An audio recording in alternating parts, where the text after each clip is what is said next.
نحمدہ و نصلی علی رسول الکریم۔ بسم اللہ الرحمن الرحیم۔ ہسٹری ود آر کے معزز دوستو، نئی ایپیسوڈ کے ساتھ حاضر ہیں۔ چلیں ہم اس سلسلے کو شروع کرتے ہیں۔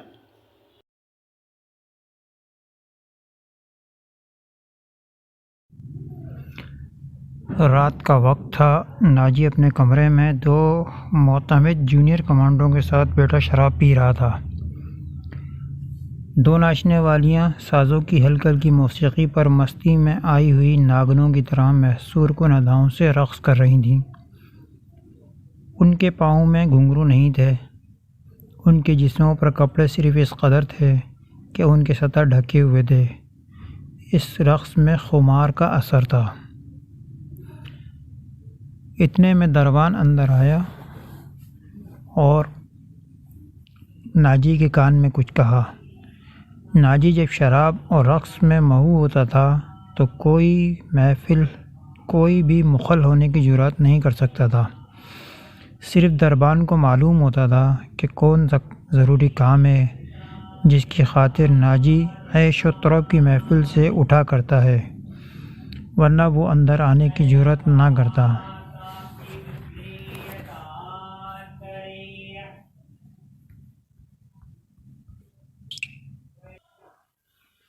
دربان اندر آیا اور ناجی کے کان میں کچھ کہا۔ ناجی جب شراب اور رقص میں مہو ہوتا تھا تو کوئی مخل ہونے کی جرات نہیں کر سکتا تھا۔ صرف دربان کو معلوم تھا کہ وہ کون سا ضروری کام ہے جس کی خاطر ناجی عیش و طرب کی محفل سے اٹھ سکتا ہے، ورنہ دربان اندر آنے کی جرات نہ کرتا۔ اس کی بات سنتے ہی ناجی باہر نکل گیا اور دربان اسے دوسرے کمرے میں لے گیا۔ وہاں سوڈانی لباس میں ملبوس ایک ادھیڑ عمر آدمی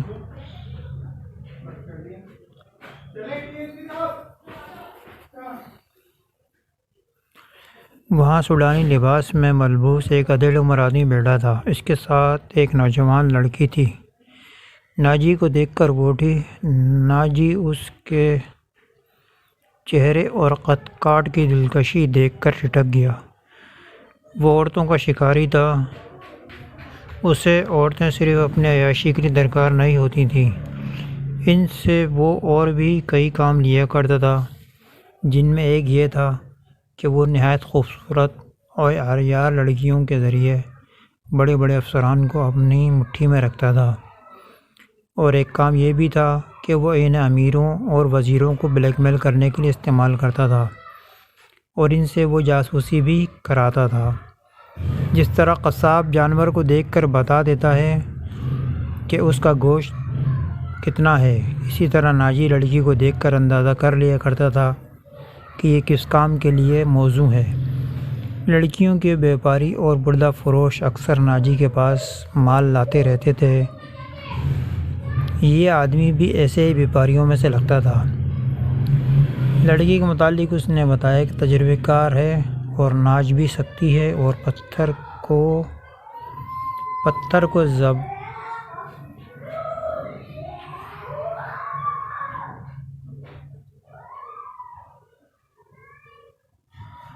پتھر کو زبان کے میٹھے زہر سے پانی میں تبدیل کر سکتی ہے۔ ناجی نے اس کا تفصیلی انٹرویو لیا۔ وہ اس فن کا ماہر تھا۔ اس کے مطابق اس نے لڑکی کا امتحان لیا اور اس نے رائے قائم کی کہ جس کام کے لیے وہ ایک اور لڑکی تیار کر رہا تھا، اس کے لیے لڑکی تھوڑی سی ٹریننگ کے بعد بہت موزوں ہے۔ سودا طے ہو گیا۔ بیوپاری اپنی قیمت وصول کر کے وہاں سے چلا گیا۔ ناجی لڑکی کو اس کمرے میں لے گیا جہاں اس کے دو ساتھی رقص اور شراب سے دل بہلا رہے تھے۔ اس نے لڑکی کو ناچنے کے لیے کہا۔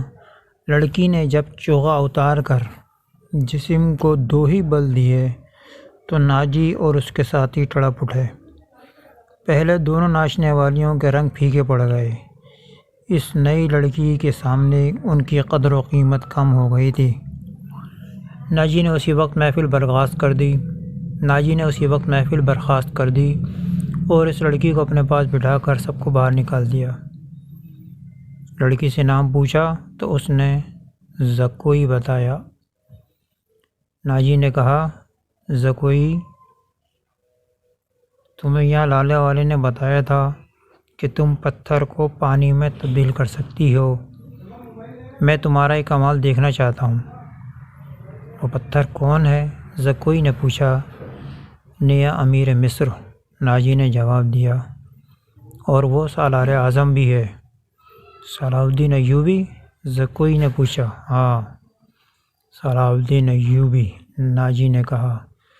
اگر تم اسے پانی میں تبدیل کر دو تو اس کے وزن جتنا سونا تمہارے قدموں میں رکھ دوں گا۔ وہ شراب تو پیتا ہوگا؟ نہیں، ناجی نے جواب دیا۔ شراب، عورت، ناچ گانے اور تفریح سے وہ اتنی نفرت کرتا ہے جتنی ہر مسلمان خنزیر سے کرتا ہے۔ میں نے سنا تھا کہ آپ کے پاس لڑکیوں کا ایسا طلسم ہے کہ جو نیل کی روانی کو روک لیتا ہے۔ زکوئی نے کہا۔ کیا وہ طلسم بیکار ہو گیا ہے؟ میں نے ابھی آزمایا نہیں، ناجی نے کہا۔ یہ کام تم کر سکتی ہو۔ میں صلاح الدین ایوبی کی عادتوں کے متعلق تمہیں بہت کچھ بتاؤں گا۔ کیا آپ اسے زہر دینا چاہتے ہیں؟ زکوئی نے پوچھا۔ ابھی نہیں، ناجی نے جواب دیا۔ میری اس کے ساتھ دشمنی نہیں، میں صرف یہ چاہتا ہوں کہ ایک بار وہ کسی تم جیسی لڑکی کے جال میں پھنس جائے، پھر میں اسے اپنے پاس بٹھا کر شراب پلاؤں۔ اگر اسے قتل کرنا مقصود ہوا تو میں کام حشیشین سے نہایت آسانی سے کرا سکتا ہوں۔ یعنی آپ اس کے ساتھ دشمنی نہیں، دوستی کرنا چاہتے ہیں؟ زکوئی نے پوچھا۔ اتنا برجستہ جملہ سن کر ناجی چند لمحے لڑکی کو دیکھتا رہا۔ وہ اس کی توقع سے زیادہ ذہین تھی۔ ہاں زکوئی، ناجی نے اس کے ملائم بالوں پر ہاتھ پھیر کر کہا۔ میں اس کے ساتھ دوستی کرنا چاہتا ہوں، ایسی دوستی کہ وہ میرا ہم نوالا اور ہم پیالہ بن جائے۔ آگے میں جانتا ہوں کہ مجھے اس سے کیا کام لینا ہے۔ ناجی نے کہا اور ذرا سوچ کر بولا، لیکن میں تمہیں یہ بھی بتا دینا ضروری سمجھتا ہوں کہ ایک جادو صلاح الدین ایوبی کے ہاتھ میں بھی ہے۔ اگر تمہارے حسن اور ناز و انداز پر اس کا جادو چل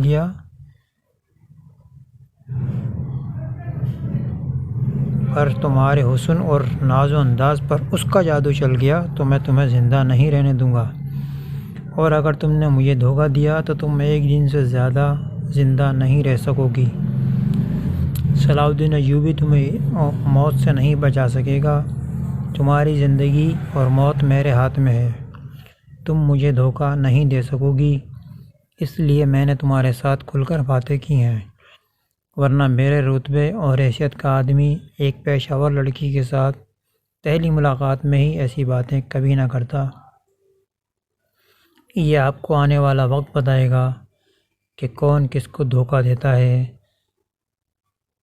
زکوئی نے کہا۔ مجھے یہ بتائیے کہ صلاح الدین تک رسائی کس طرح ہوگی؟ میں اسے ایک جشن میں بلا رہا ہوں، ناجی نے کہا۔